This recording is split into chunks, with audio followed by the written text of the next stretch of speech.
Good morning, season 5, episode 37 of the Decoded podcast. We haven't done this in a while. Summer school style. Yeah, you've been busy. You've been busy too. I think we failed summer school because the end of July we haven't even been in school. So You know what's awesome? One of the things. So here's the thing they say in high school, and I don't know. So one of the things is often said in high school that is so wrong to say. It's so wrong to say, but kids are talking about going to summer school, and you're sort of. Let's say this is a student. Let's say Jimmy hasn't done so well this semester, but Jimmy's hopeful. Someone has said to Jimmy, you know what, you can kind of take summer school. Don't sweat it out. You give the different jurisdictions do different versions of summer school, but you kind of have two versions. You have one that's some sort of a credit recovery version of the credit, maybe an alternative ed kind of a version where you're going in and just sort of kind of fixing or satisfying missed expectations from a course. And then you have the full length course. Regardless, sometimes that can take 2 weeks to 4 weeks to complete that credit. And often the discussion around summer school, for me, one of the spaces is it doesn't focus as clearly on the I don't want to say hopeful, but the technical opportunity of completing a credit, like how just that logistically that clears the deck nicely for September. Like you can just kind of keep if forward trajectory and momentum is important to you, this can kind of help you with that forward momentum.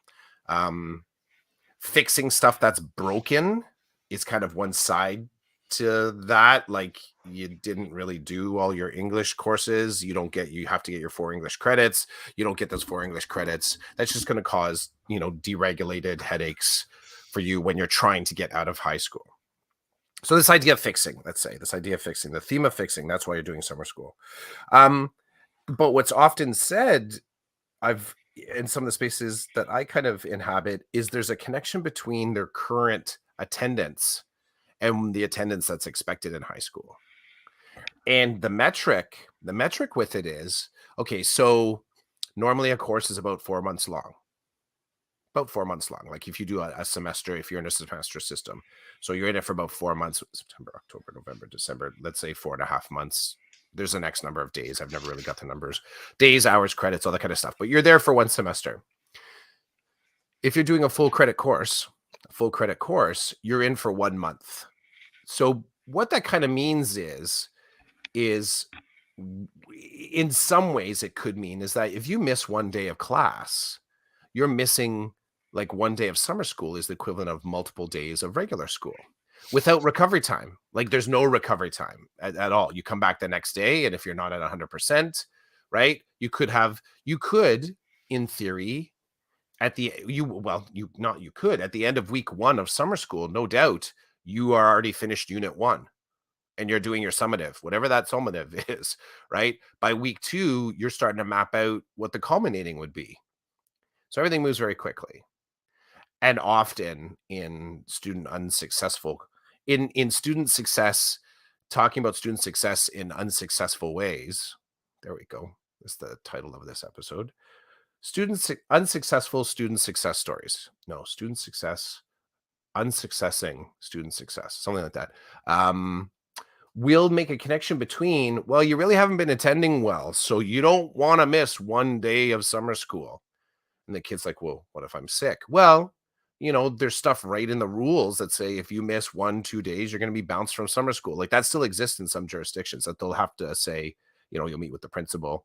I think summer school, I know summer school has a lot more of the tools now that year school, the other month's school, September to June school, they have more tools now than, let's say, when I first started teaching. Sometimes there's a guidance, student success, spec ed teacher, alt ed teacher. There's other student supports that are associated now with summer school for that 1 month that weren't there 6-7 years ago, let's say. But that wouldn't change the fact that you've just threatened a kid's success, saying you're not going to be successful at summer school based on the fact that you go missing for 3 days sometimes. Whatever the reason is, but we're making it a bad decision somehow. We're intoning that it's a bad decision for the kid go missing without actually knowing why they were not in school, right? Lots of reasons, lots of reasonable reasons why a kid doesn't attend school. But we attach to the fact like you're probably not going to be successful at summer school because you can't maintain your attendance during regular school. And I guess I just started thinking about this is I think we still have a pretty cool podcast and podcast opportunity, even though we're taking time away. I don't feel like this is a bad wraparound, but this is what you made me. This is what I will do. This is what I will do with this. I will take the fact that we've been out of the, I don't know, what's it been, 2 weeks, 3 weeks since our last pod? Um, but that doesn't make the pod any less relevant. And I don't think it changes the learning or the discussion that you and I are going to do. And no one's, oh, well, maybe they can. Whoever's listening, if we do have any listeners, maybe our pod does suck because we don't put out an episode every single week. Maybe someone would say, geez, these guys are just not doing pod right. They pod suck. They pod suck because they're unsuccessing the success model, which is guests and weekly, and advertisement. I don't know. That's what you had me thinking about that. Well, thank God we don't really operate by other people's parameters or perimeters. We're going to do what we want. We do it how we do it. I just think it's funny that we call it summer school and we haven't been in attendance. So I just think that's funny. Whether we pass or fail, that's up to us, I guess. I like attending summer school in this model. I like this model. So do I. Ramona's here. She says, good morning. Good morning, Ramona. Good morning. It reminds me, saying good morning to Ramona like that reminds me of the Jocko Willing podcast where he's got I don't know if you've ever seen the Jocko Willing podcast, but it's Jocko Willing, former Navy SEAL commander. And he has a sidekick, Echo Charles. And when they start their podcast, Echo always says, good evening, Jocko. And then Jocko says, good evening, Echo. So when I'm like, good morning, Ramona, I don't know, it came to me. And you know what's really funny? A couple of times for fun, I've tweeted Echo Charles and I've just said, good afternoon, Echo. And he's written back and he said, good afternoon, Roland. And and that's it. That's it. Like you got to see the podcast to get it. But anyway, good morning, Ramona. Welcome. She is our fan club president and she's not, are you baking any cookies or cooking any turkeys this morning, Ramona? I'd love to know. What's the morning look like? I think wait, before whatever the response comes, I can't see the feed as you see it. That's right. I'm betting golf. I'm betting golf Okay. is a part of the morning somehow, or this weekend. I'm gonna say that Ramona's not doing anything crazy today. And I say that because she's here. She hasn't been around in a while. Thanks a lot, Ramona. But she hasn't been around in a while. So I gotta go props. I'll go props to Ramona though. Like Ramona was as far as the me coming back from family vacay, like Ramona was feeding me tips and suggestions, checking things out. So props to my whole Twitter and Insta crew and people that were saying, hey, check this place out, or hey, cool, like just that support system.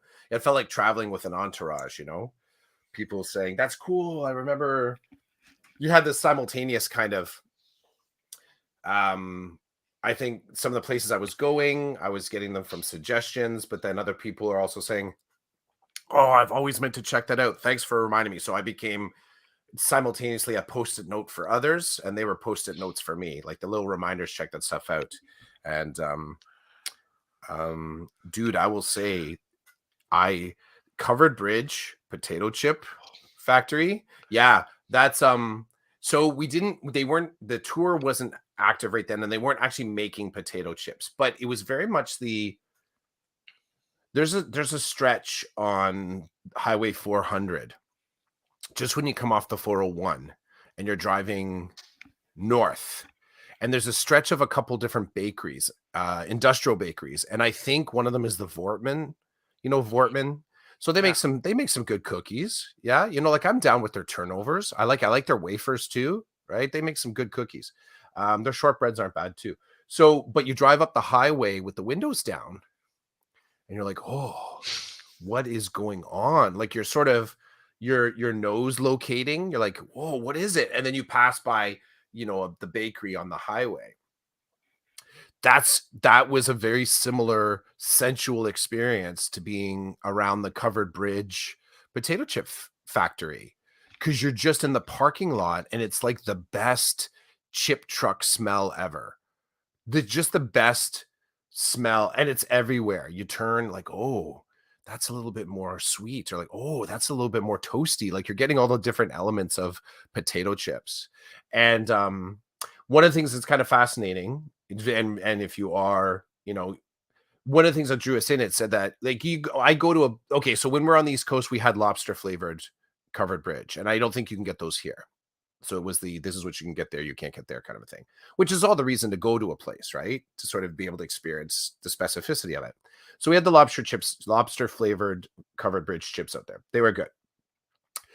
The sign, when you pull up, it's like over 30 flavors. And I'm like, oh, 30 flavors. I've only seen about maybe 10 here in Ontario. So there's got to be a flavor that I'm down with. We go in. Well, it's a little bit of a misnomer. They they had almost like all the flavors that we saw in there were flavors that I've kind of seen in Ontario, apart from the lobster ones. The new product were the chickpea chips. Bro, chickpea chips are amazing. So they're sorry, covered bridge ones are amazing. But what they do is, if you were to be there when they were in production, you could get hot chips right out of the factory. And then they have a room in there with like 30 different shakers of seasonings that you can get the chips and put them in the bag. Tomato sauce and meatballs, grandma's apple pie. There was a curry one. So that's where you get these other flavors. And then they had the bagged up flavors too that you could take with, I guess, if you're making your own seasoning, your own popcorn or something like that. So that's it was there's not other ones to actually buy a bag for, but it introduced this really interesting concept of, yeah, but if you had the hot chips right out of the factory and you had your bag and you could shake it up with your own flavors, like that's kind of cool. That's kind of cool. There's a couple places that I think do something like that. The something like that, I think is like an Ontario based fresh potato chip factory thing. But again, you don't have 30 different flavors that you can shake it up with, right? So, but yeah, covered bridge was cool. And then to see the actual covered bridge.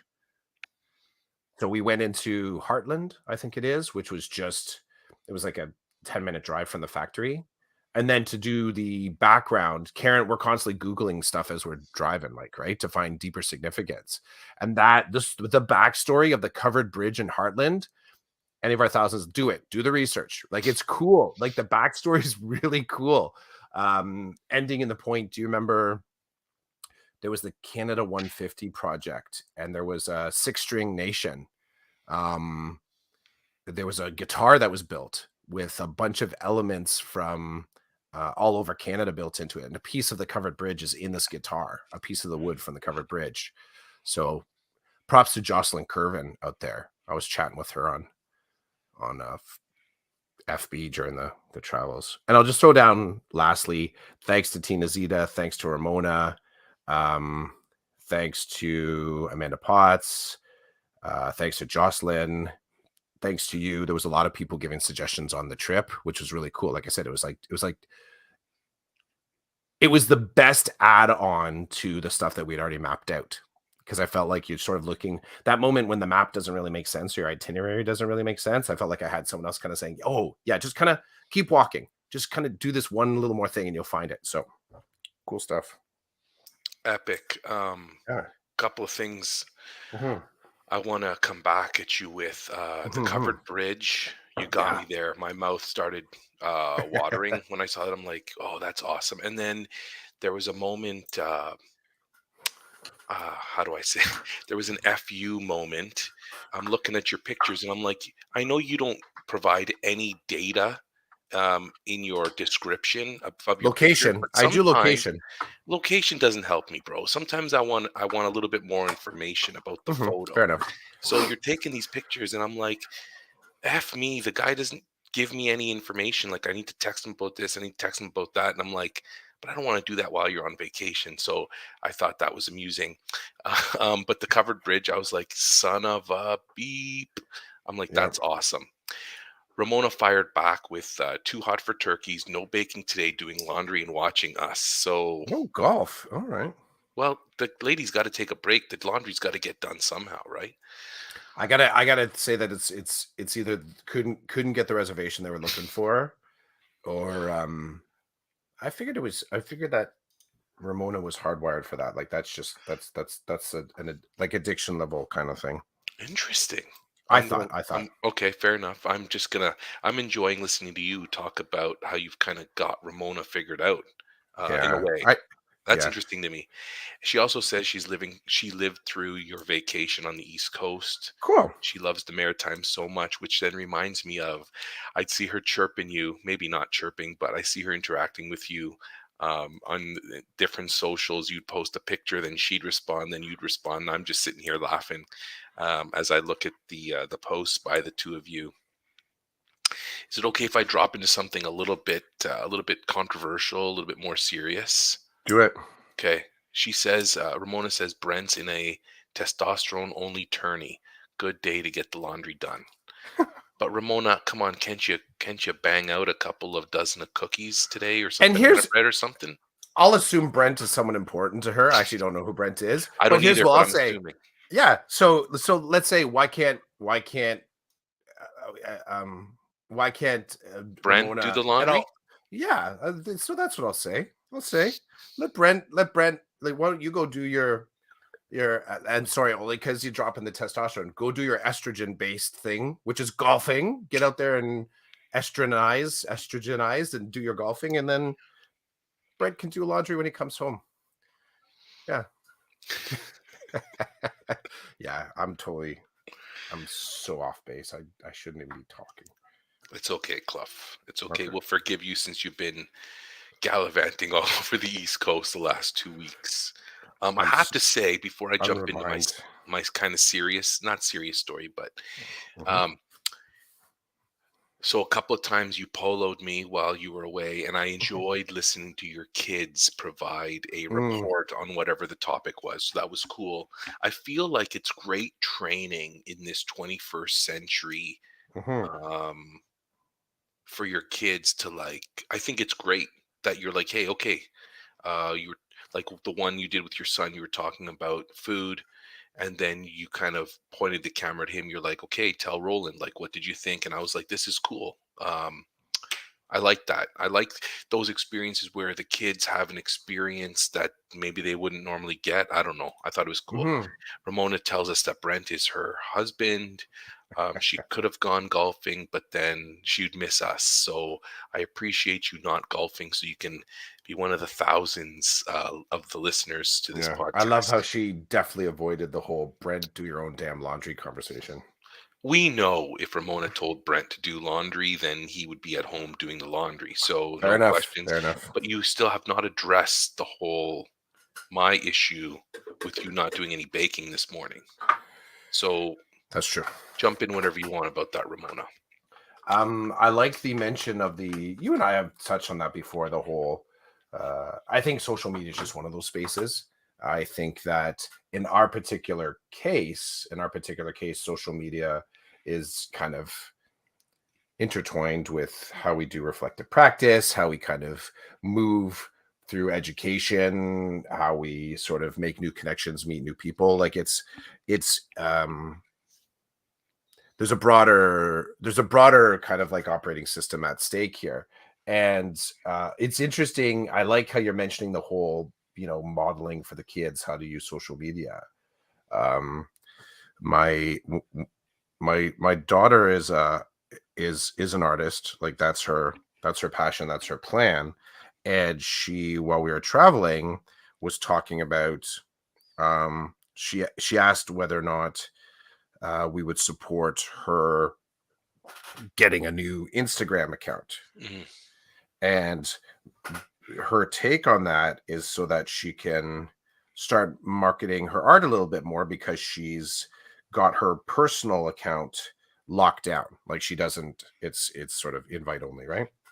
And I just said to her, I said, well, like, how have you thought through managing two accounts? I said, because that's, even if you're just lurking, I said, that's accountability. Like you have to, if you're looking to sort of start building a business kind of strategy with this, um I said I'm not even at the point. And here's the thing that I want to say. um do you find sometimes with the things, some of the fascinations, the interests that your kids want to talk about, that they actually don't even have enough information to start the conversation. They're jumping too far down the path. And with social media, this has happened a couple times. Like I love that she's sort of considering that. But then I've said, okay, here's sort of the other things I want you to consider before we even start that conversation. Here's some legwork you have to do.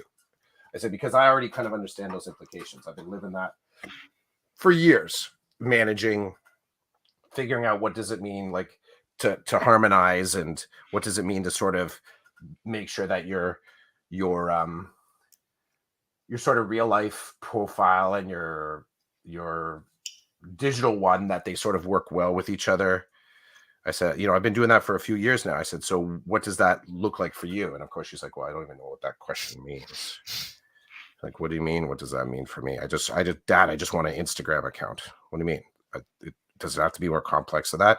And I kind of go, yeah, I think it does. I think it has to be more complex than that. Ultimately, if she signs up, then, like, if she thinks to herself that she wants it, we'll have a further discussion around that. But it's fascinating when you say the social media and having the kids jump in and use Polo. You sort of brought me into using Polo, I think a couple years ago.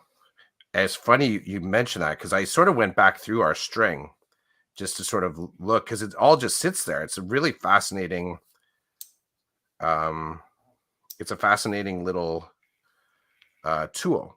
I don't know. You still using it with Marquez? You still having the chats there? Yeah.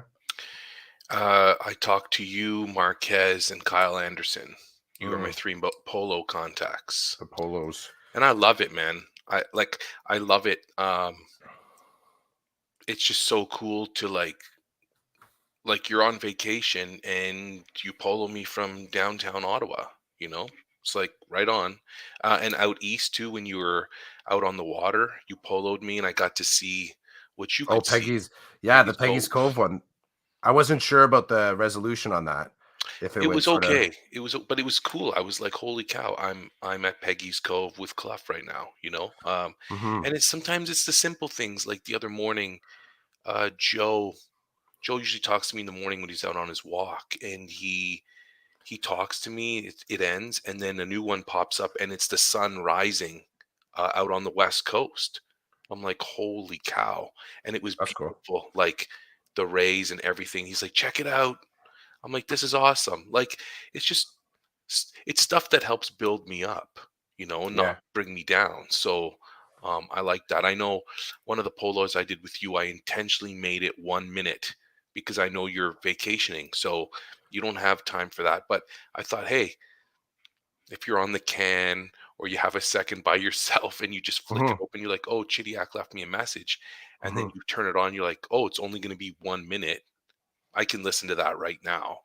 So I purposely did that, give you like a 1 minute talk kind of thing, because sometimes our polos can be long and drawn out depending on what the topic is or whatever. So I don't know. I just think as the kids, like I'm seeing, I'm watching the trends, and I'm not Jen Cassett Todd. I'm not like writing books about it or anything, but I do bank a lot of stuff up here in my little brain, and I pay attention to trends and patterns and what the kids are doing. And seriously, some of them look at me and say, like, "Look at this old guy trying to use this," and I'm like, "I'm not thinking about it the same way you Hmm. are." And then I'm trying not to dismiss how they're thinking of it too. Like, I'm observing and I'm listening, and then if they listen to me, I try to explain to them my purpose. Hmm. um, it's just fascinating. It's fascinating. Like, for example, something that I've noticed in the last little bit is people my son's age, and I don't follow a lot of younger people, just because I don't know if it's appropriate. So, like, for example, one of my former students, he's in high school. I follow him. He's a hockey goalie, and he's like he's been drafted to the OHL. So I'm kind of following his journey because he posts about stuff like that. Hmm. And like for that one, it's I taught him. I see him in the high school. I talk to him sometimes, and I'm like, he follows me too. And that's the other thing too. I've got a locked account, so I don't let a lot of people follow me on Instagram. But my first question was to my kids. I said, "Are you guys okay if I let this guy into our lives? Because really, it's my life." So, um, anybody who follows me will get to see my family and stuff. And they were both like, "No, that's not a problem, Dad. He seems like a good kid and whatever." And I said, "Okay, keep me in the loop. If you hear from someone about something that I posted that like if it starts to go south, because Mhm. he's a kid. I don't know what he's going to do with whatever. Let me know." Um, but I don't go there. But I make exceptions depending on the situation, depending on the context, the relationship, whatever. So it's just the whole thing's interesting watching how people use it, what they do with it. So back to the kids, I've noticed that um, some people, my son's age, they'll have like 500 followers and they'll be following a few hundred people, but they'll have no posts. So what that means is they posted along the way. They just decided to delete their posts. Because I laugh and I'm like, why would anybody want to follow you? You don't have anything you don't post anything. And that's not the case. The case is as time goes on and trends change, they get rid of what they've posted like it never happened and they start posting new things. So whereas for me, I'm not there. Like I'm like, oh no, Instagram is like a great place to see where I've been, what I've done. It's like kind of like I'm proud of my footprint in a way. So Mhm. anyway, whereas some of the kids are like, who cares about my footprint? I'll create and destroy my footprint anyway I see fit. So anyway, long drawn out chat about social media, but it is important, I think, for your kids because a pet peeve of mine when I was in the classroom with students and we make videos is a pet peeve of mine is watching them stare into the camera like a deer caught in headlights. Like they all of a sudden can't remember what they want to say or how they want to say it because they're being recorded. And I always used to try to teach my students that you just talk to the camera as if it's like imagine somebody's face there and Mhm. just be Mhm. yourself. And they're stunned. It's interesting. And it's I think it's important that kids learn how to get over that. I think it's important for anybody too because video is such a powerful way to document things if that's what you want to do and capture moments in time that might not ever be captured again. So um, anyway, it's just a little side note, but before I Yeah, tell, there's go ahead. I no, I was just gonna say the whole m- I'm prompting. It's funny because I'm prompting my kids in a couple of those posts, but I've also started to see where they openly are jumping in, like they're adding, so they're getting the fluency of it. And I think that's part of what I'm trying to get at with my own kids is the like trying to understand what is their comfort zone in how they interact online so that consumption isn't their only way to like I don't want consumption to be their baseline. I think that happens because that's how people kind of have gotten used to, like, that's the whole Facebook, right? The whole that sort of thing about curation and consumption. But the creation part, I'm trying to keep them mindful of. Um, I can say wholeheartedly that using Insta as a creative, as a tool, has made my has allowed me to learn how to take better pictures, like better photos. I would say using Insta, and it just happens to be, that's my digital place of choice, more so than Facebook or Twitter. It has, and I've stayed open to noticing how using the tool makes better and worse art for me. Like I've paid attention to that. And it's slow because I'm not doing it like a course. I'm just doing it as I jump in and jump out. And I still post up stuff that I don't like. So it's not all highly polished. But I think that's also like when you talked about Clef, like, why don't you give any details about the photos? I said, well, in my mind, I'm like, you're just experiencing how I do art. So part of it is I've found my kind of niche, my way, my process of, am I going to grab my phone for this? Or am I going to grab my DSLR to take the photo of it? Like, which is the one that will, it's funny because it's two things happening one time. What's the thing that will, so the thing that I notice in the world that I want to capture, which tool will is the beginning of the conversation. And then I have to decide creatively wise, what's the tool that allows me the better manipulation and creativity afterwards, like the editing and the after stuff. Um, and then I kind of do convenience because I'm also, the person that's standing behind while my family's walking ahead and I'm taking a photo. But they're kind of getting used to that, which kind of means that they're kind of learning. They're learning how I learn, and I'm trying to share that with the kids. So the kids were often, this past trip, waiting for people to get out of the shot. That was one of the phrases from our trip. We look back and it's like, oh yeah, Jake's just waiting for those people to get out of the shot because he's there. He's like, and he's like doing this. He's sort of bringing it in. I can see him adjusting and centering because I showed them the grid on their phones. So again, you're right. Learning to do,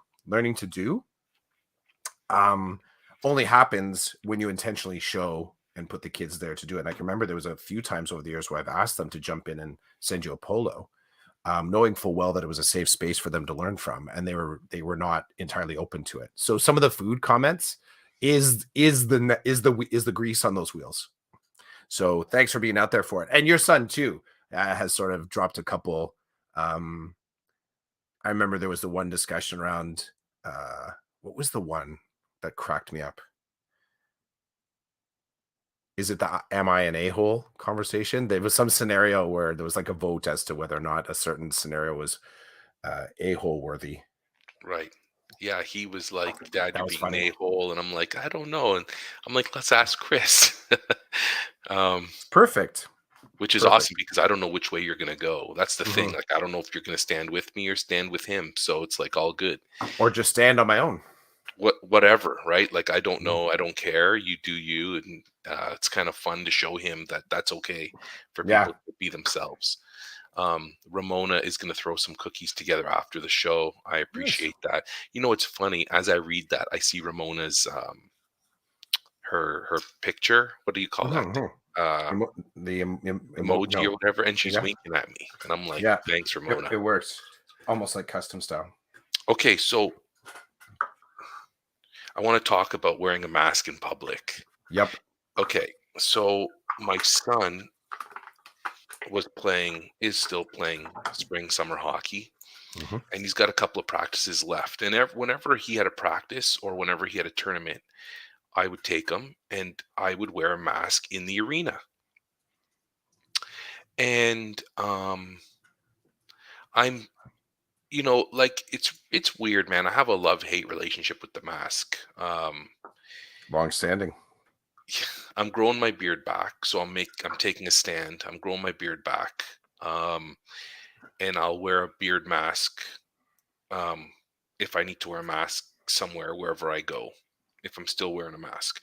But I've been wearing a mask in the hockey arenas because there are a lot of people in those buildings, and I don't know where they've been. I don't know anything about these people. So, and I'm trying to remain. I'm trying to minimize um, the risk, I guess, to my family. Mhm. And some people agree, some people disagree, and I have no issue there. But here's the interesting thing. So I've talked to you about some of the hockey dads that I hang with, that my son plays with their sons, and some of these guys have been very steadfast and vocal about their position on COVID and wearing the mask and vaccines and all that. And I would like to say that I have found myself on the opposite side of them for most of this pandemic. But they, I, okay, so They're on one side, I'm on the other side. The minute that we were told masks were optional, they stopped wearing a mask. I continue to wear a mask. And I don't have an issue with their choice. It's their choice. Mhm. Um, and they don't have an issue with my choice. And so, but we haven't been together in a tournament situation in a long time. So we go to the first tournament, and I basically I wear a mask every time we're inside, and I can tell it's difficult for them to hear what I'm saying because it's loud in the rink. And you know, as soon as the game ends, I go outside. Number one, to warm up. Number two, to take the mask off. I'm like, Mhm. I want to take this mask off. I've been wearing it for an hour or whatever. So they come outside with me, and or they'll say to me, "Hey, you want to go outside and chat? I know you can take your mask off. It'll be easier for them to hear me, and I won't have to wear a mask." So we kind of got into this routine of, okay, the game's over. Let's head outside. We can warm up, and you can take your mask off. And this in 2 tournaments worth, so I 1, 3, 6 days in total I spend with these people. Not one person, not one of these guys say to me, they don't say a word about the mask. They don't ask me, "Why are you still wearing a mask?" They don't chirp me, nothing.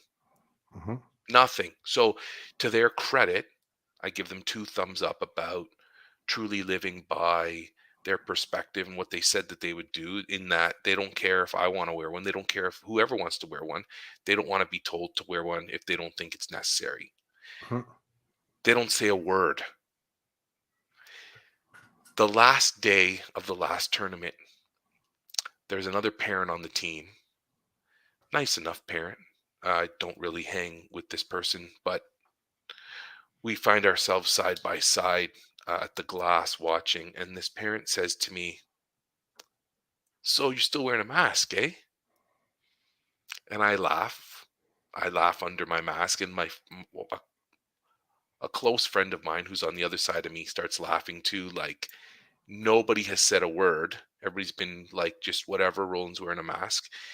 Um, the only one on the team, by the way. Nobody else on the team's wearing a mask. So I'm out there, and this person's like, "So you're still wearing a mask, eh?" I said, "Yep."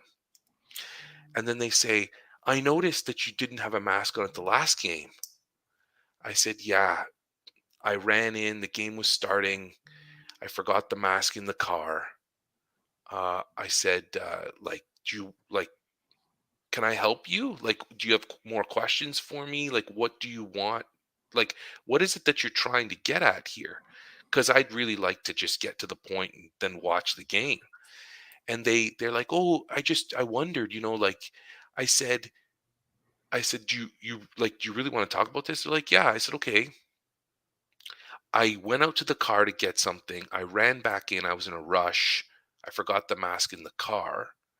So then in the rink, until I could get back out to the car, because I didn't want to miss watching my son, I Mhm. said, "You may have noticed that I was off in a corner without anybody around me because I wasn't wearing a mask and I didn't want to be. I couldn't leave at that moment.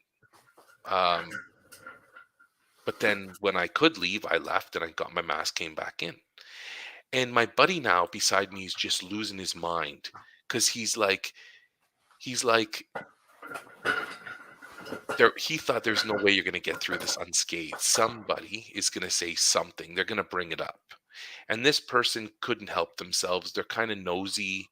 Like I said, I don't really hang with them because of that fact, that, or my perception is kind of nosy. They want to get into my business. So then I start having fun with it a little bit, um, in an unethical way, saying like, "Well, I've been sick for 3 weeks and I'm here. I'm not going to miss the tournament. So I figured I'd wear a mask," which is not true, but I'm having some fun. And I think at this point they realized, oh, Roland's kind of pushing back, and I'm like, "It's none of your business why I'm wearing a mask. Mhm. You're free to ask. I'm not free to answer you if I don't want to." But I just found it interesting, and I wanted to bring it up that the people who were staunchly against it, and who still are, and who are still, if you're talking about vaccines, you're opening a can of worms. They've been very respectful of my perspective, my position.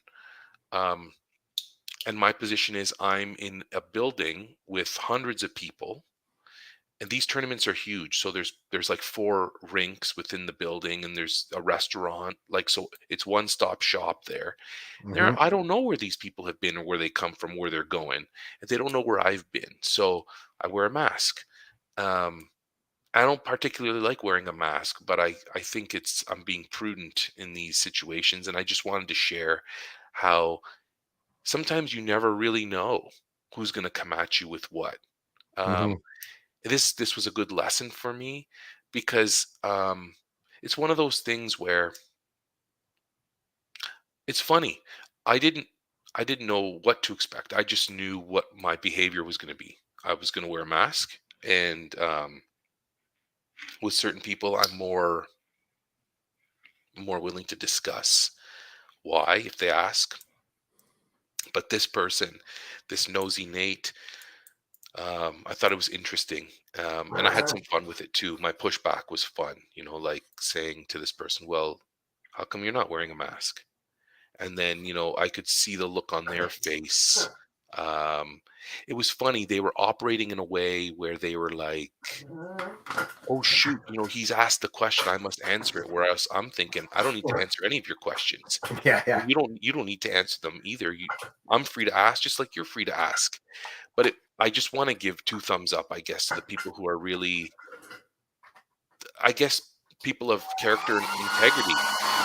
Um, my buddies who have been staunchly opposed to all of it, who told me that they would remain respectful no matter what my decision was, were respectful. And it was a great moment of, with all the BS going on, and the freedom convoys and stuff. It was nice to just say to your friend, "Thanks for being a friend." You know, uh, Whether we agree or not on the philosophy of the whole thing, thanks for being a friend. And this is when some people say to me, "How can you talk to them? How can you be friends with them?" I said, "This is the reason why, because they actually have integrity, they actually demonstrate character, and I'm cool with that. I'm cool with that." And they're cool with me being who I am. They can look past my opinions on this, and I can look past their opinions, and we can all move on. One last thing I'll share, which is kind of funny. Uh, I started an Instagram account about one of these dads with his permission, because he says a lot of wise things. And I said, you know what? Can I start an Instagram account? Use your face in all the pictures and attach different like quotes from you and stuff. He's like, that would be hilarious. And then the other day I said to him, you know what I just realized? He's like, what? I said, he's not a fan of Trudeau at all. And I said to him, I have total control over your face and the messages I post. And I could easily throw something in there about your love for the liberals or something. And he just laughed. He laughed for a good couple of minutes, and said that would be hilarious, instead of saying to me, "You jerk, don't you dare do that," or whatever. But it's these moments where you meet people who are good people, regardless of their perspective or their opinion. They don't want to hurt anybody. He doesn't want to hurt me. He doesn't want to see me sick. I don't want to see him sick. And I just wanted to share how awesome it was that the people who were most staunchly opposed to the restrictions and the masking and all that are the ones who truly, I can see now, standing up for people's rights. It wasn't about bothering me for wearing a mask. It was, you're free to choose what you want to do, and we told you the whole time that that's what we were about. And so you want to wear a mask? They haven't said a word to me, and they didn't say anything until they saw this exchange with this other person, who decides that they want to start asking me questions and figure out my philosophy and what positions I stand behind or whatever. So that's my mask story. Thanks for listening. Are you signed up? Yeah, we when we were go back to the you signed up phrase. We were on again, off again. We carried masks with us when we traveled out east. We masked very little when we were out there. We were also outdoors a lot. We were also in big open spaces a lot. So it comes down to kind of like how you're doing with the arena. You're constantly mitigating. is this, you're asking the question, does this, and I've moved, I know enough about the science. I know enough about the science, and that's still in there. It's still in there. But I'm also now measuring, do I feel safe? Just flat out, do I feel safe right now? If I don't, I throw on the mask and just on I go. No question asked. Carry it with me in my pocket. And I realized that the scrunched up one in my pocket, I get it. That's not the most ideal one. But I am kind of, the best thing for me to think about as far as mitigation is that person's juice is going to get out and get on me somehow. And that's why I kind of think, like, I put it over my mouth. It keeps me from touching my nose and my mouth. I'm going to be touching things with my hands. The best thing for me is just to have some sort of a barrier between other human juices that are out there and me getting them on my hands and me accidentally scratching my face or picking my beard or something, right? So that was a constant kind of, um, I think all four of us just had our radar up like that, but we didn't discuss it much. Everyone just kind of chose, like you were talking about, including the photos, including people, allowing people to access your Instagram account and saying to your family, are we prepared to let this person into the family?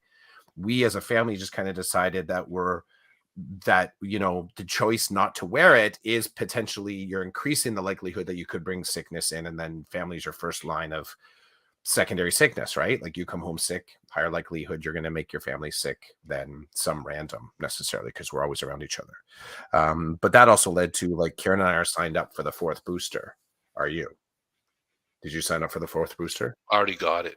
You already got your fourth booster. Yeah. So we're in the zone.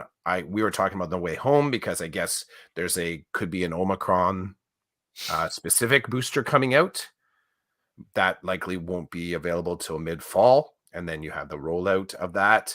But if you have got the fourth booster, you don't qualify for the Omicron right away, because you have to have that waiting time. So that become the debate.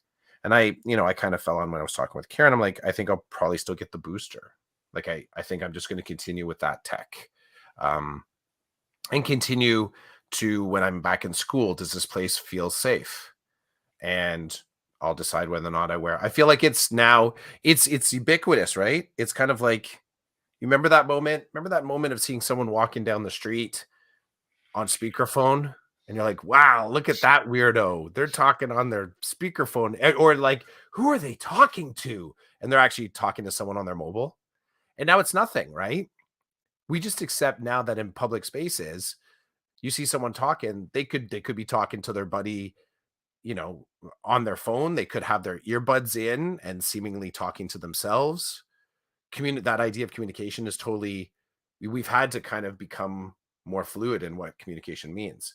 And I think the mask now has taken on, it's another adornment that humans have. It's another cybernetic, we're turning into cyborgs. The masks are just another, they're like the eyeglasses, right? They're like headphones. They're like cochlear implants. It's this idea that we can have all these add-ons to make us different or better or unusual humans. It's funny that you talk about risk. Like, so there's another place my son goes to for training, and there's nobody ever really there. And the place is so big that I never have to stand close to another human if I don't want to. And the last time I took my son there, again, we were kind of rushed. I could jump out of the car. He's like, "Where's your mask?" I'm like, "I don't need one in here." He's like, "What? What are you talking about?" I said, "Dude, look at the building. It's like the biggest building I've ever seen." And maybe it seems that way because there's nobody ever in it.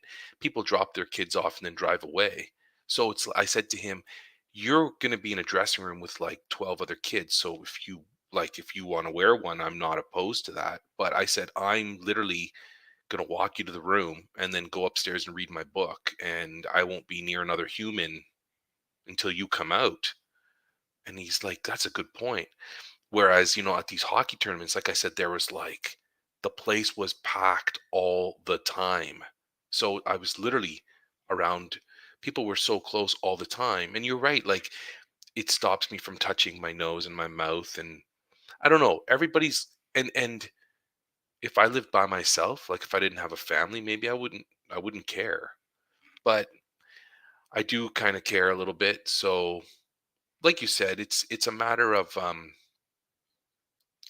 comfort. It's a matter of weighing weighing the risks, taking a look at the whole thing. But it's just interesting because, you know, some people might call me a hypocrite, which is fine. I'm not going to be near a lot of people in this one place. I don't have to be near anybody. So I just feel like I don't need to wear a mask.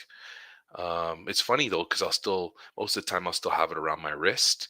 And the one time, a couple of dads that I knew were there. So I went over to talk to them. And as soon as I got into their space, I put my mask on. It's like, because I'm going to be closer to you. So I want to make sure that at the end of the day, um, I can speak for my behavior, and my choices. And that's it for me. Um, when you were away, I think at the beginning of your trip, I texted you as soon as I found out that I passed my AQ course, which seems kind of silly.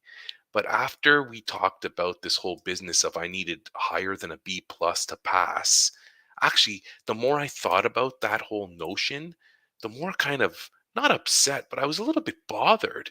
I was like, this is ridiculous. Like, I need to ace this course to pass. Um, that kind of upset me a little bit. Yeah, Just like our last pod, we were talking about just the that. Yeah, that's right. About the whole, what does that represent? Okay, but I but was. then as soon like I think you were getting in the car to drive away and I just went to OCT and I looked, I'm like, oh my God, it's there. I passed. Um, Mhm.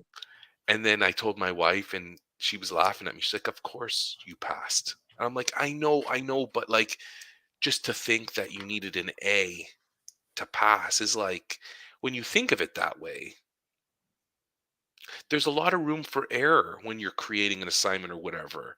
And you might not hit the A level mark. So anyway, I passed and I did enjoy I did enjoy the learning. Um, even though at some points it was a drag, but I Mhm. did enjoy the learning. I didn't like that I needed an A plus to, or sorry, I ended up getting an A plus, but I didn't like that I had to get a high B slash A to get the AQ. So Mhm.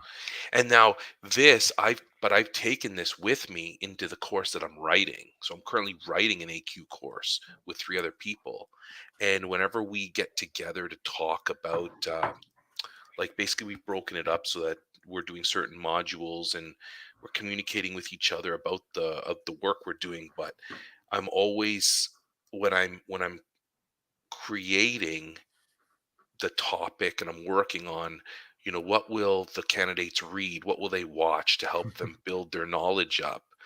What kind of reflection questions do I want to offer them? And then what kind of response do I want to elicit? Or what kind of product do I want created or to come from their reading and their reflection? I'm being hard on myself. And I told the team this. We talked the other day, and they're like, "We want this to be meaningful." I said, "Listen, people are going to come and take this course for their reason. Some of them are going to want to dive in and learn everything. Some of them are going to be like, this course looks interesting, but I don't want to give it my life." So I'm like, no matter what we create, there's no guarantee that our intention will have its effect. So Jimmy might come to the course and say, "Hey, Roland, you wrote this thing. What a crock of you know what this is." And I'm like, whoa, like tell me why. And then I find out that they're really busy and that they're taking this course and it's like an add-on. It's not really like it's not a keystone for them. It's just they feel like they need the course, but they don't want to put in the work. And that's fine. You do you, I'll do me. But I am thinking, and maybe the people who designed the course I'm in did the same thing. But coming out of this course, I'm like, I really don't want people who are interested in delving deep into the topic. I don't want them to feel like we're giving them busy work. I don't want that. So sometimes after I create what I create and I say to my teammates, check it out, and I say to the people reviewing my work, check it out. I'm very I'm very like open to discussing why I I did what I did. So there are some sections that are not they're not like heavy in terms of they're not heavy. So if somebody says to me, "Hey, this isn't really heavy," I'd say, well, they're going to get heavy in different places. So why are we going to hit them over the head with heavy every time?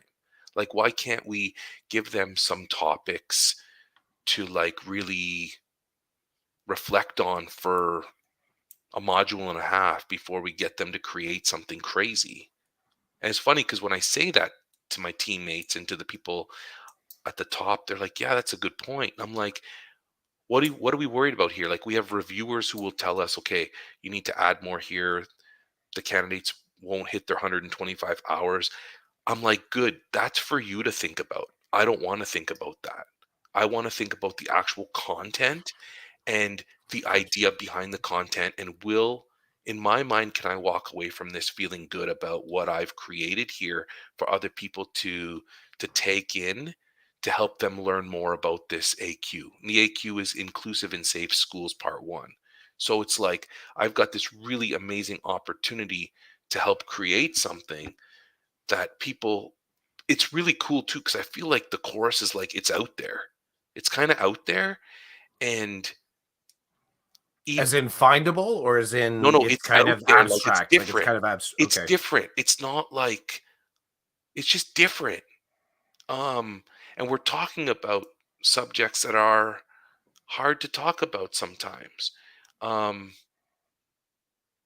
anyway, so it's just a really cool experience, and I don't want people coming into it thinking I have to get a B plus and higher to pass, because then it adds on a stress that I don't think should be there.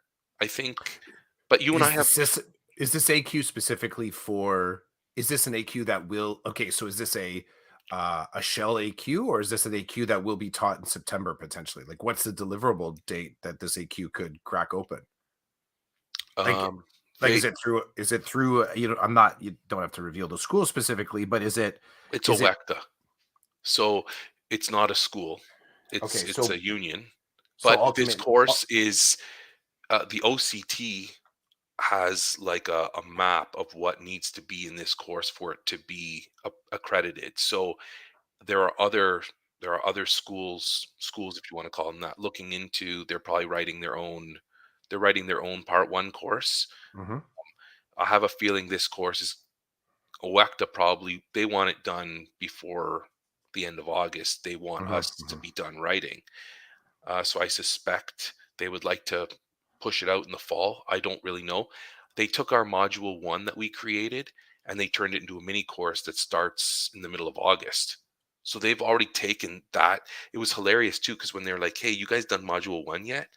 We're like, yeah, why? What's up? They're like, we're using it. We're going to run it as a mini course. mm, And we're like, you are? And we're all kind of looking at each other like, they're like, yeah, we want this out there because people have come to us and said, what are you doing? How are you going to help us make sure that we have an inclusive and safe classroom? mm, Um, so I, but when you look at the OCT stuff, it's like, whoa, this is for real. Like, when, that's what makes it real for me, because the OCT has it laid out. If you're going to get this course accredited, you need all these things to happen, you need all these things included. And then I think, okay, well, if OCT has put this together, that means that this is an AQ that is now, you're going to see it everywhere very soon. mhm, It just so happens that OECTA is trying to get ahead of the curve, um, because it's a union. They've said several times our members are asking for this. Like, our members are, they're saying, we want this. When are mhm, you going to help us? Do you want our money, or do you want our money to go somewhere else? It's basically what it comes down to. And I have to say, and then I'll get off this soapbox, but with the people I'm working with and the people kind of our handlers, it's not about the money.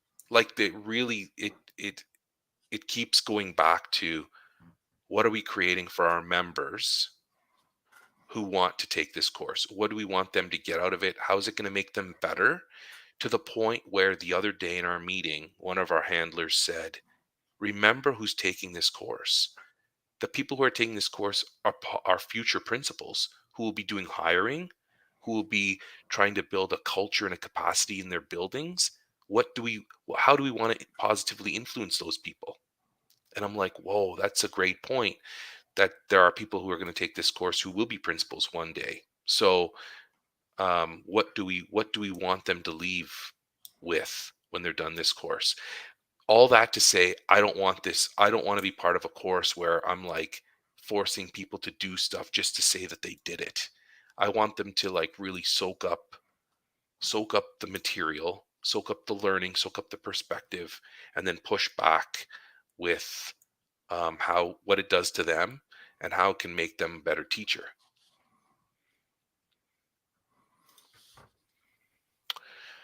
Um, Miss Louise is visiting. Thanks for jumping in. She says purposeful tasks. Busy for the sake of busy creates resentment and doesn't spark joy in learning. 100%. I agree. And people do end up getting busy, right? Like we don't know what people are doing. We don't know what people's lives are like. I just like to think if they're going to invest some time in this part of the course that I'm writing, I want to I my intention is to get them thinking, not to worry about, oh, I need to post this and then respond to two people.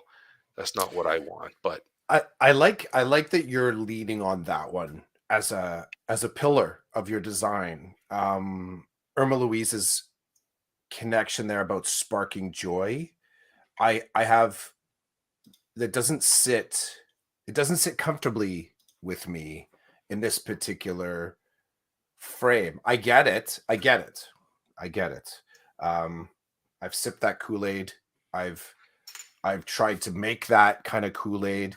I've been thinking a lot about the frameworks that we use to spark joy and the actual efficacy of sparking joy. And I know this isn't a standalone. I know it's embedded in a broader system that I'm sure Irma Louise has worked on, has designed, has done the work themselves.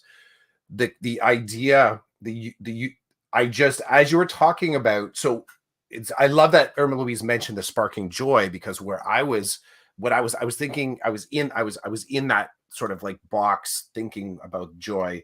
But I also, how do you then, not how do you, I don't want to say how because it's too long of an answer.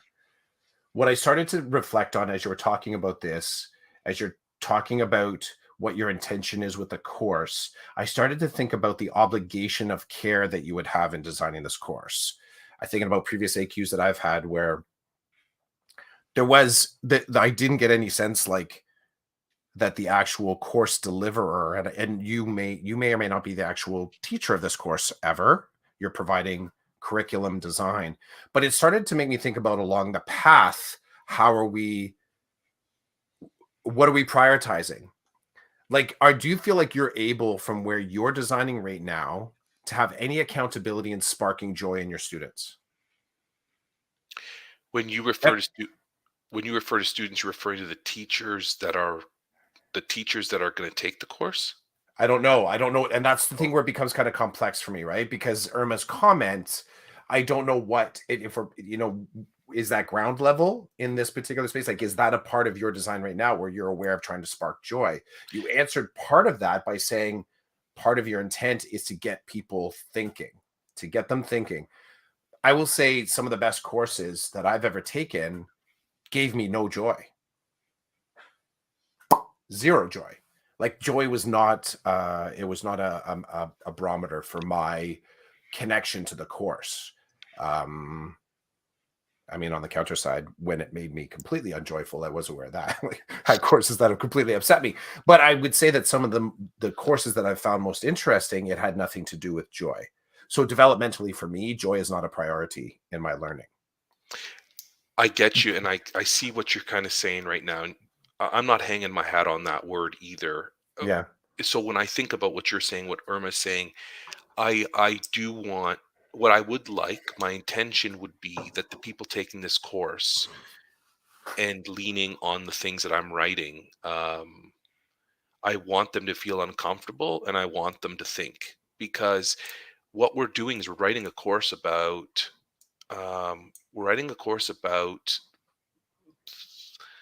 the minority perspective. Like we do want, dude, when I teach a class, I want all my kids to feel comfortable in my class. I want all my It would kill me to hear students say that they don't feel safe in my class Mhm. because they're there every day and I'm not there to make their life uncomfortable. Um when I say that, I don't mean like they should come and just do what they want. No, you're going to be pushed mentally. There's going to be cognitive load placed on you more than on me, because that's why you're in school. You're there to learn. But I want you to come not feeling like scared to be in class with me and the other kids. And the course we're writing is about inclusive and safe schools. So we're talking a lot about equity, diversity, and inclusion. And we're talking about some really uncomfortable stuff. Like even with me writing it, I felt that discomfort, but I'm leaning into it. And when I said this to the team the other day, like I'll give you an example. I'll try not to. I don't. Nobody's listening, but so Mhm.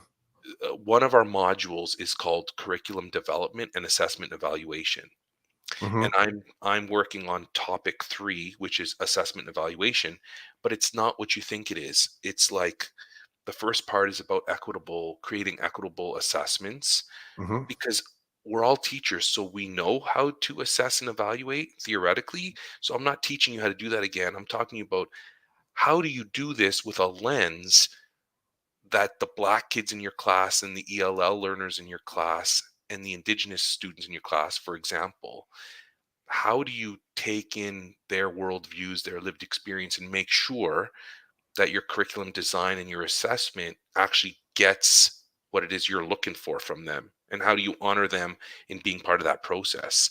Mhm. Now, at the end of that topic, I talk about um, assessment and evaluation from the perspective of um, streaming students and impacting their pathways. So as I'm doing the research, as I'm reading these amazing articles and stuff about, for example, how Black students have been impacted negatively by the way that they've been streamed and the pathways that they've been put on in high school, and how it's basically taken away um, viable options for them in post secondary. As I'm reading about this and writing about this, I'm conflicted, right? Because I don't know that experience. I don't know that experience, but I'm reading a lot of materials that are telling me that their study after study, research after research has shown how this has worked against them and why it works against them. So I'm literally picking out, I'm grabbing quotes about guidance counselors and how guidance counselors, without knowing it, for the most part, are streaming Black students in particular in streams that lower level streams when they could easily be in a higher level stream. And it's killing me because I'm reading all this stuff and then I'm trying to write something, I'm trying to create content. And then with that content comes reflection and then a response. And I'm trying to make this as like authentic as possible, but it's uncomfortable for me and I'm writing it. So I'm like, it's okay. I'm leaning into it. Well, other people, I don't know, but this is what we're doing. And you should see the team. Like the four of us are all kind of, I would say I'm the least, I don't even know how to say this in a nice way. Like the four of us we're leaning into equity spaces and we're pushing back. And the other three members, I'd say, uh, are more skilled at pushing back, and the way they push may be perceived as like aggressive. And but I'm loving every minute of it because I'm learning from them, and I'm also learning about their context, right? Like they're all kind of close to Toronto, so they're like big city. They see a lot. They deal with a lot more than I'm dealing with here in Waterloo, based on like the conversations we're having. But then they're saying to me, "No, we want to hear from you about your wheelhouse and your experience working with all this stuff." So it's just different, bro. It's not an AQ course where again, I said assessment evaluation. I'm not teaching them how to assess and evaluate. I'm teaching them about how to consider their practices and look at them in ways, are they equitable? And if they're equitable, then they meet these requirements. And if they're not meeting those requirements, then why is it that they're not meeting those requirements? Why, where's the pushback? Why won't you go there? Read this material, watch these videos, and see what makes assessment more equitable. And it's not just on it doesn't stand alone. It's connected to curriculum development. It's connected to a bunch of different things. And then all these little assessments you do over time to your students, if they're not equitable, what happens is in the end, you've got kids going into grade 10, 11, and 12 who are on a pathway that they never wanted to be on, but this is where they were told to go. So they're there. And then they're like, well, I want to do this with my life. And then the response is, well, you can't because you're on this stream. You could, it'll take you 2 years to rejig everything. They're like, well, I don't want to do that. And then you've got a group of people who end up unfulfilled and lost, so to speak, or not happy because of these little things we never did in the first place that acknowledge where these people came from and what they were all about. So I'm kind of flying like up here looking down on all this stuff. And I want to leave this experience feeling that I did everything I could to honor the idea behind this course. And I'm really happy with what I'm seeing from OCT. Like for for what they are and what they stand for, I'm not about that. But when I look at like the rigor that they want to come out of this and what they want, what needs to be included in this course to accredit it, I'm really proud of that. They're pushing back too, on paper at least. They're really pushing back. They're pushing against the status quo so that people learn these uncomfortable things and move forward with them. Um, I do want to teach the course. I've already spoken to the people above us and said, you tell me what you need from me to teach this course, because I want to be part of this. I don't just want to write it and walk away. I want to be part of this. I want to see how it plays out. Um, and I'm passionate about this stuff right now. So I'd love to be able to lean into that. Um, Irma says joy in learning evokes a positive learning experience. That is it. That it is rewarding, and I am motivated and eager to learn. So there she is, just kind of fleshing that out for you, Clough. Mm-hmm. I dig it. I dig it. I'm not about joyless learning. I'm I'm always curious about the obligation to where I started with this was thinking about how is it, at least from your perspective, and it wasn't necessarily joy, but it's as abstract, I guess, is how, from your perspective right now, how could it be observable that you care about the students that are going to take this course? So from where you are right now, that's what I was kind of like thinking about, is as someone who's at the seed point, but also entirely responsible for a course like this existing, how might it be observed that Roland cares about the students? Apart, because see, and this is where it gets meta, designing a course that cares about students, how is you as the course designer are demonstrating that you care about the students that will take this course, aka the teachers, who ultimately will then connect with the students. It's like embedded nutrients along the whole path. And that whole idea of offering joy in learning, I get that it can be intentional and it can be accidental. There's a whole lot of moments in my day where I was like, well, I didn't plan for that, but that was hilarious. I'm going to go for it. So you opportunize, if you use the jargon, you're sort of, well, that was a enjoyable moment, and said, that. So we're going to sort of like flow through that joy instead of moving on and saying, we got to do the math work or whatever. So yeah, that's all I was thinking. It's not, I'm still not a, I am not a class designer that starts with how do I incite joy in my students. I don't start there. I'm technical in a different way. Yeah, I don't. I like arriving there. I like when it happens. I feel like there's maybe an unmanageable burden of responsibility there to sort of assure that your classroom's going to be joyful. I like it when it happens. I How get you. yeah. And again, like with my experience now, I'm not thinking about joyful candidates. I'm thinking about, hey, if you're taking this course to learn about how to ensure that all the students in your class feel good Mhm, and that you start to learn a little bit about the experiences of other people and how they go through life in a general way, and what you can do to address what you can do to address that in your classroom, and what you can do to ensure that these students feel welcome, and that you actually your practices include those people and how they operate and their worldviews. That's what that's what I want out of this, and I like to think I'd like to think that if teachers can do that, and I'm not saying teachers aren't doing that, but if teachers can, if Jimmy goes to school and feels good that his teacher cares about him or them, cares about them and listens to them and honors their voice and honors like who they are, then I think it's more likely that Jimmy is going to feel good. There is going to be joy. There is going to be fun. Um, Because, dude, I can't remember the last time I was in a classroom where it was just nobody was happy. I can't remember that. I know I've had some tough goes.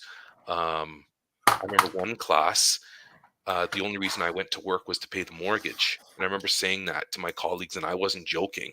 And they every mhm, day when I'd walk in, they'd say, hey, it's good to see you again. It's because they never knew if I was coming in the next day, mhm. because every day was a shit show. And everybody knew it. And that class, now that I look back on that class, like there were kids in there that I think were stressed all day, every day, because they never knew. They just never knew who was going to do what and how it was going to play out. It was just one of Mhm. those. It was one of those years, and um, and it made for a really shitty experience. But Yeah. um, learning happened, but it wasn't ideal, I would say. So anyway, that's thanks for listening to me talk about that, and I appreciate Irma's prompt because it really gets me. It's got me reflecting on my purpose in this whole thing, and Mhm. what I'm trying to do and what I would like to see from the candidates in the course. But again, I could teach it and people could say this one topic is BS, and the assignment you have us doing is just like a waste of time. That could very well be the situation. And I don't know what more to say about that other than, oh, when I created that topic and when I created that assignment, I wasn't creating it to waste your time. I was creating it to get you to think about and to create an artifact that would help you in your day to day work with your students. It's you bring to mind, I don't know, when was it? It was some personal kind of writing thing I was doing. Was it writing or painting? And what I so the creating of the core, it's just you got me thinking how fascinating it would be to you as the creator to be able to personally annotate each assignment or the crew to annotate each assignment. I'll bring it back to something that I tried doing for a while, and it took a long time to do. Where I was writing I think for a time with my poetry, somewhere in my posts, I started to put with each poem. I don't know if it was poem, if it was painting, but there was something I was creating, and then along with the thing that I was creating, I put, here's the music I was listening to. Here's a great meal I had just earlier in the week. Here's a thought that I had that kind of sparked this whole piece to be. Um, Here's a photo that helped me inspire. So it's the thought fuel that was sort of behind. It was either poetry or watercolor painting, one of the things I was doing. That would be that would for me, that would be a very because that would actually completely activate my thinking, not necessarily the joy, but the thinking element.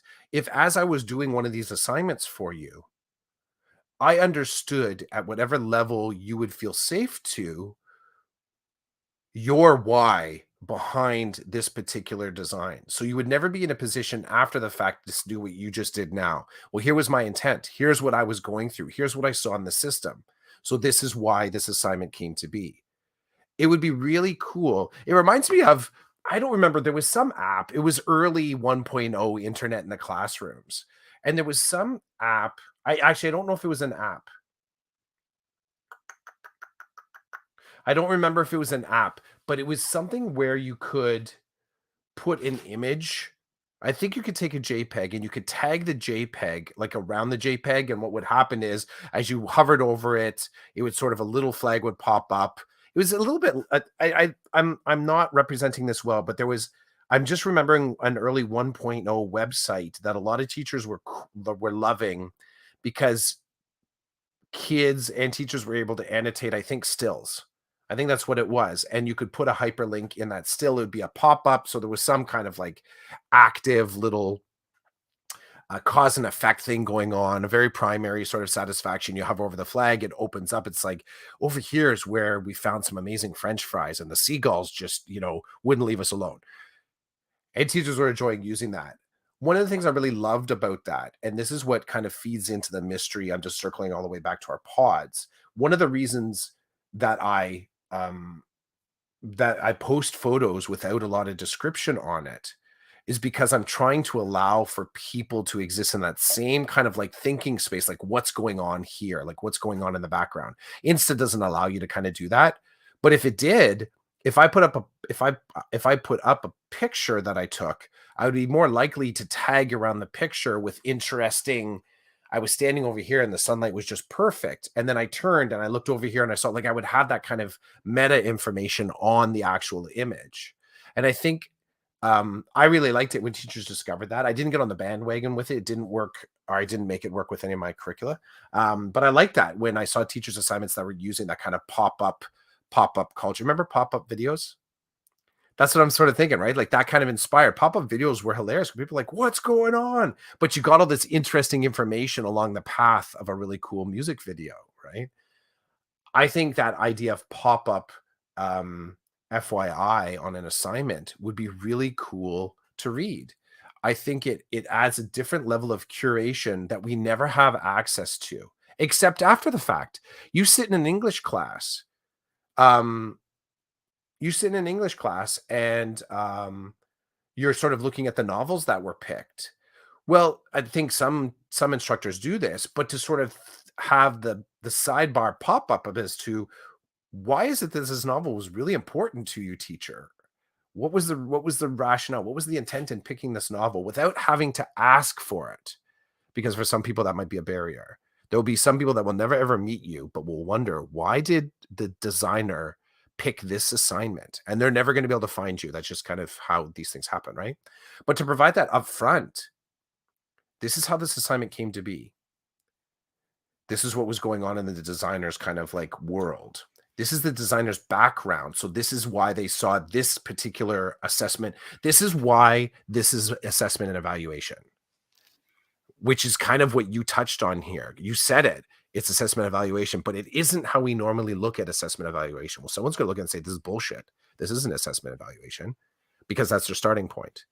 And they may need that pop-up information to kind of go, oh, okay. So wait, you're telling me I have to decenter myself from my experience of what assessment evaluation is? And that might be the sort of like, that might be the vehicle that would get them there. Otherwise, you're going to say, this is a shit assignment. This doesn't make sense. This doesn't give me anything I can use right away in the classroom when I walk in September, right? Right. Hopefully, the good thing about this part is it's module 4. So they've Yeah. had 3 modules to warm up, Yeah. to like, oh, it says A&E, but it's not going to be what I think it's going to be. Hmm. And really, I end up, I think, hitting you over the head in how I laid it out. But yeah, like being part of teaching it, I want to put my money where my mouth is. I want people to say to me, um, because another big deal for me is in the section where they respond to their learning. I in my sections that I'm responsible for have been very uh, aware and generous in terms of I've provided a ton of ideas on how you can share your learning with the course instructor. Like, to the point where I've had my co-writers laugh at me. They're like, "Oh, there's Roland again." And I'm like, "I'm differentiating. I talk about it all the time. Why wouldn't I do it? These people are busy." So if if if Julie says, "Oh, it says here that I read and watched this information. I kind of mulled over these reflection questions, and now I can respond with audio. Like, I can literally keep folding my laundry, turn on my cell phone, and give my answer by responding." Mhm, mhm, And meeting the requirements, but I don't have to write anything. I don't have to turn on my computer. I can literally provide my response here in like 5 minutes as I continue to live my life. That's going to work for some people. And other people are going to be like, nope, I need to crack open my computer and I need to write this report style. mhm, I tried my best to make it so that you're gonna if you're doing it, I would like you to do it in a way that's going to bring you that's I don't want you spending time thinking about how you're going to do it. I want you to spend your time on the why. Why are you responding this way? Why are you what did you create in your mind? How does this make sense to you? How do you move forward with this in your practice? And if I'm teaching the course and somebody says to me, "Yeah, this assignment here, it doesn't fit with me." Let's talk about it. You tell me what's going on. Let me hear about it. Let me try to make this AQ course as inclusive and safe for you, just like you're supposed to do with your kids in your class. There's like, at the end of the day, there's the hard line of, did you do what you needed to do to be successful? There is that. That's bigger than I am. That's mhm, that's bigger than I am. So I can't speak to that. But anybody who wants to say to me, "Yeah, I don't agree with this task. I don't agree with this topic." Well, let's talk about it. What's the issue? How can I help you find your way through this?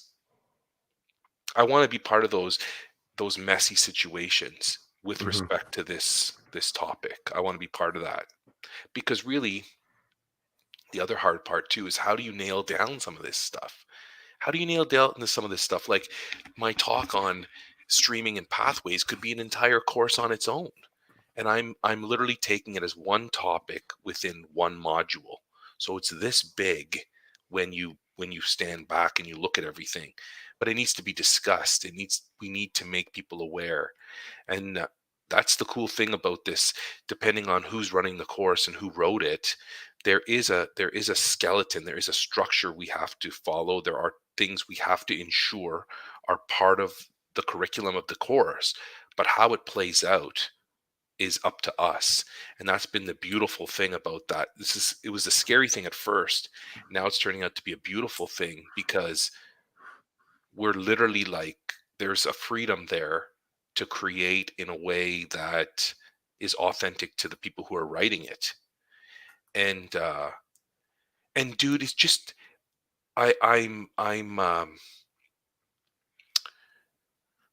I'll give you an example. The other day the whole team was meeting, and one of our reviewers is an indigenous individual. And so when she's reviewing our work, she's looking at it from that lens. Like, is there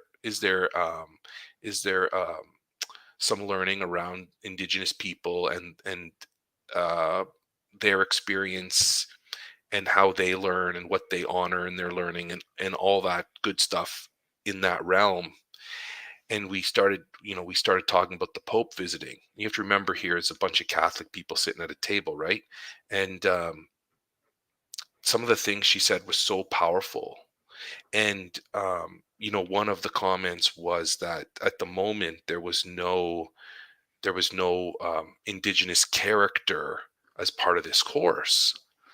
And like, I wasn't scared to say, if you want me to write uh, a vignette about a student who's indigenous, um, you're gonna be part of that writing. Like, I'm gonna be all over you because I'm not indigenous. So the last thing I would like to do is disrespect a group of people by not honoring who they really are, Mhm. in terms of creating a character, because it's kind of cool. We each created a character to kick off our modules, and I don't like. I'll write it, but I'm not qualified to write it, and I'd be all over you as an Indigenous person. I would be referring to you to tell me, is this accurate? Does this make sense? Am I way off? And so, that one of the limitations is we don't have an Indigenous individual writing the course, but we do have a reviewer, and she was providing us with insight from her perspective, from her lens as an Indigenous person and an educator.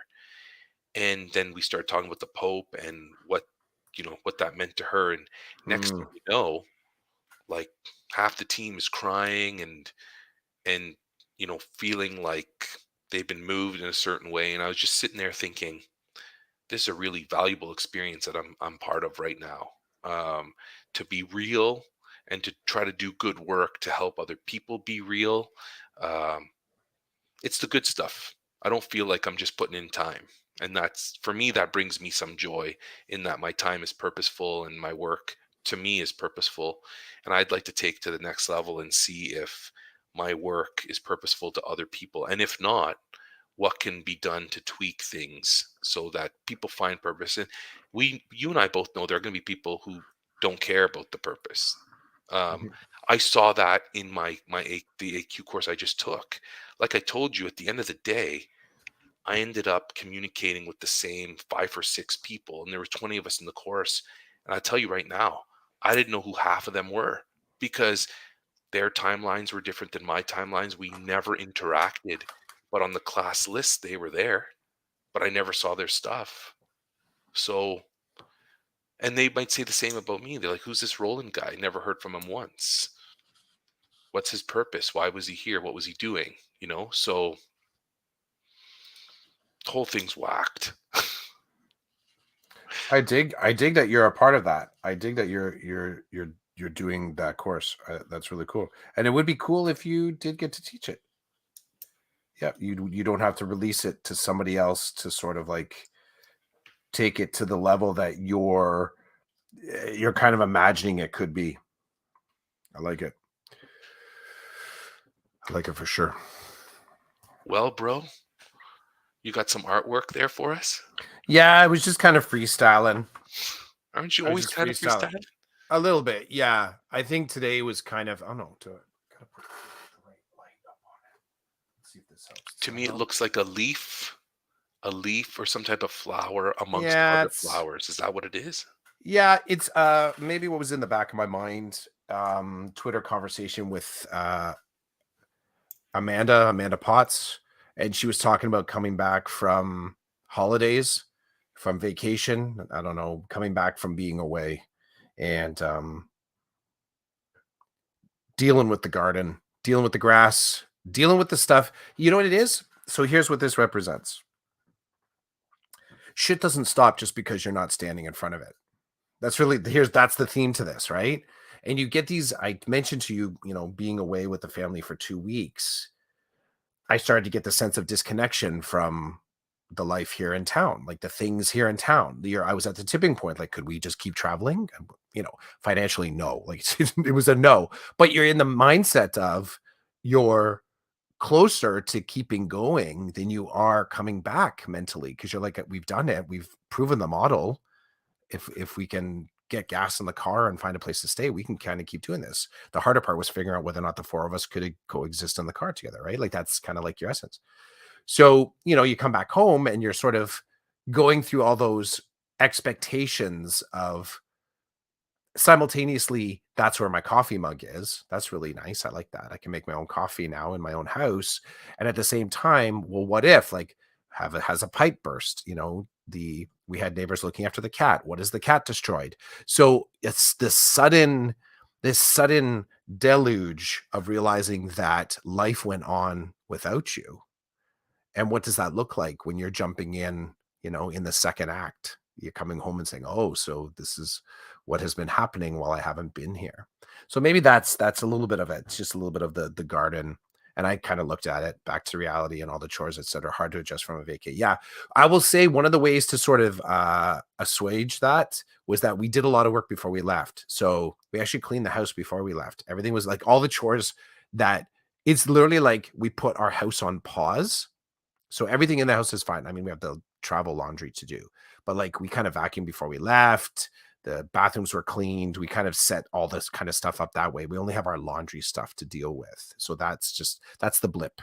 It's easier, right? That's the blip.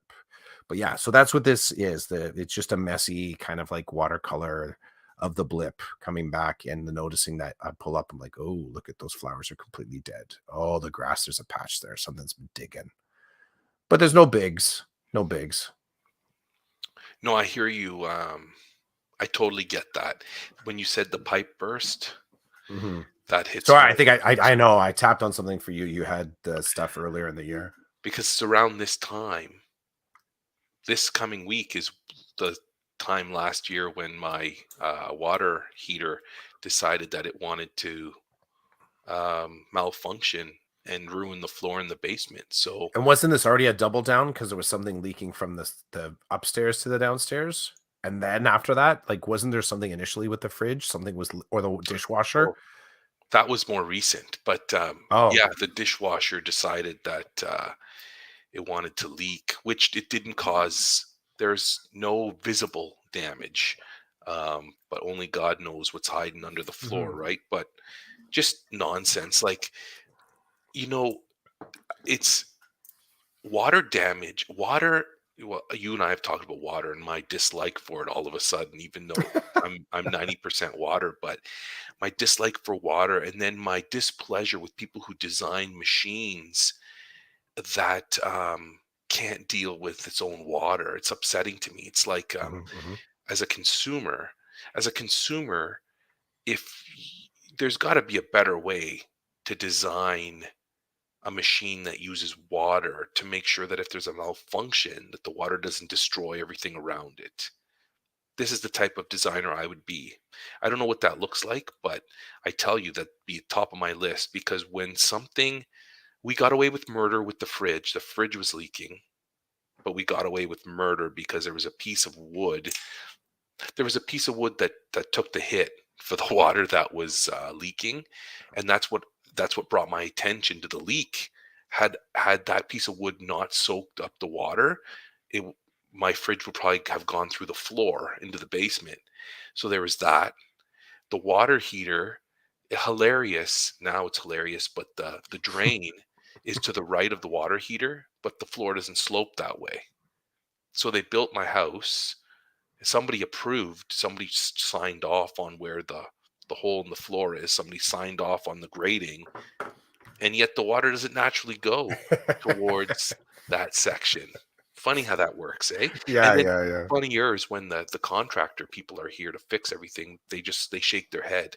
They're like, Roland, they just shake their head. They're like, dude, I see this every day. Like out of 10 houses, one will have the cement properly formed to go to the drain. He's like, and it's just one of those things. He's like, he's got his hands up in the air. He's like, bro, I hear you. I hear you. I hear it every day. Um, so anyway, long story short, if I can be frank with you for a minute, Honestly, to be honest, you honestly, can. can I be honest with you, Chris? Because You I'm can. lying Just let's through my have teeth every other time. just a little conversation. We'll just have a little conversation about It's this. just a minute. I just need a minute of your time. You can take a minute. Just don't take Um, a mile.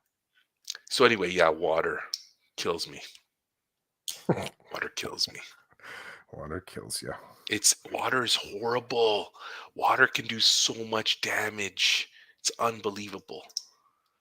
How did we get on this? But I anyway, don't know. mining. If The I change, the coming back Oh, after right, being right. away from a place and yeah, the hopeful expectation that nothing has changed, and the reality is, um, everything has gone on without you. I'm a pre-vacation cleaner. Like you Yep. guys, I love to come home to a clean house. I'll cut the grass like the night before the morning that we leave so that I cut it so that I get myself as much time as possible Mhm. for the growth. Because if you cut it 2 days before you leave, you're screwed. You get back and it's like out of control or whatever. I heard the weather sucked here too. I wasn't following it, but Karen said it got real hot, like it was hot and dry, and so like my lawn, it doesn't. It's I crisp. don't. I don't really. What's that? It's crisp.